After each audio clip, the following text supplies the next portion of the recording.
আসসালামু আলাইকুম ৰহমতুল্লাহি বাবৰকাতুহ। আপোনাৰ যদি পইচা কেতিয়াবা খতম হৈ যায়, সেইটো আকৌ পুনৰ ঘূৰি আহিব পাৰে, এইটো সম্ভৱ হয়। আপোনাৰ যদি স্বাস্থ্যটোৰ অৱনতি ঘটে, দেহটো যদি কেতিয়াবা বেয়া হয়, তেতিয়াহ'লে সেই দুৰ্বল স্বাস্থ্যটো, সেই বেয়া হোৱা শৰীৰটো আকৌ পুনৰ ঘূৰি আহিব পাৰে, এইটো সম্ভৱ হয়। কিন্তু সময় এনেকুৱা এটা বস্তু, যিটো এবাৰ গুচি গ'লে সেইটো আৰু পুনৰ জীৱনত কেতিয়াও নাহে। মানে এবাৰ যোৱাৰ পিছত সি জীৱনত পাৰ্মানেণ্টলি খতম হৈ যায়। সেইকাৰণে এজন বহুত ডাঙৰ বুজুৰ্গে এষাৰ কথা কৈছিলে যে খৰি কি টিক টিক কো কবি মামুলি না সমঝো কিউকি ये जिंदगी के दरख्त पर एक कुल्हाड़ी का वार है।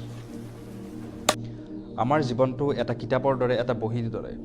নতুন বছৰ মানে কেলেণ্ডাৰৰ পেজটো সলনি হোৱা নহয়, আমাৰ জীৱনৰ পেজটো সলনি হৈ আছে। মানে এটাৰ পিছত এটা আমাৰ জীৱনৰ পেজটো শেষ হৈ আছে। আৰু এজন মুছলমান হিচাপে আমি এই কথাটো জানোৱেই যে দুনিয়াখন আমাৰ কাৰণে পৰীক্ষা হয়। আল্লাযী খলাকাল মাউতা ওয়াল হায়াতা লিয়াবলুৱাকুম আইয়ুকুম আহছানু আমালা।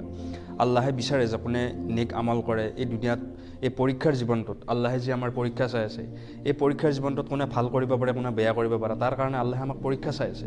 আৰু আপুনি এবাৰ চিন্তা কৰক, পৰীক্ষা হলত ছাপ'জ 3 ঘণ্টাৰ এক্সাম আছে, আৰু সেই পৰীক্ষা হলত যেতিয়া লাষ্ট সময় হয়, মানে পৰীক্ষাৰ 1 ঘণ্টা যেতিয়া বেল বাজে, তাৰপিছত যেতিয়া 2 ঘণ্টা বেল বাজে, তেতিয়া এনাউন্সমেণ্ট হয় যে 2 ঘণ্টা 3 ঘণ্টা পৰীক্ষাৰ ভিতৰত 2 ঘণ্টা পৰীক্ষা অতিবাহিত হৈ গৈছে।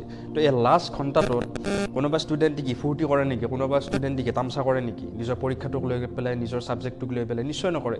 সেই লাষ্ট সময়খিনিত সেই ষ্টুডেণ্টজনে কি কৰে, যিখিনি লিখিছে বা যিখিনি পৰীক্ষাৰ কাৰণে প্ৰিপাৰেশ্যন কৰিছে, সেইখিনিত আৰু বেছি ফ'কাছ কৰে, আৰু বেছি কনচেনট্ৰেট কৰে, যাতে পৰীক্ষাটো ভাল হ'ব পাৰে। কাৰণ পৰীক্ষাৰ সময় শেষ হোৱাৰ মানে পথত আহি পৰিছে। তো আমাৰ জীৱনটো এটা পৰীক্ষা হয়। প্ৰতিটো বছৰ 2024, 2025 গ'ল, 2026 আহিল, এটা সময় 2026 শেষ হৈ যাব। তো সময় এটাৰ পিছত এটা আহি শেষ হৈ যোৱা মানে কি, আমাৰ পৰীক্ষাৰ সময়ৰ কাষ বহুত ওচৰ চাপিছে। মানে আমি সোনকালে আমাৰ এক্সাম খতম হৈ যাব, আৰু আমি সেই এক্সামৰ ৰিজাল্ট আমি পাই যাম। তো এই এক্সামৰ, আমাৰ সেই পৰীক্ষাৰ শেষৰ সময়ছোৱাত আমি কৰিব লাগিছিল কি, আৰু আমি কৰি আছোঁ কি?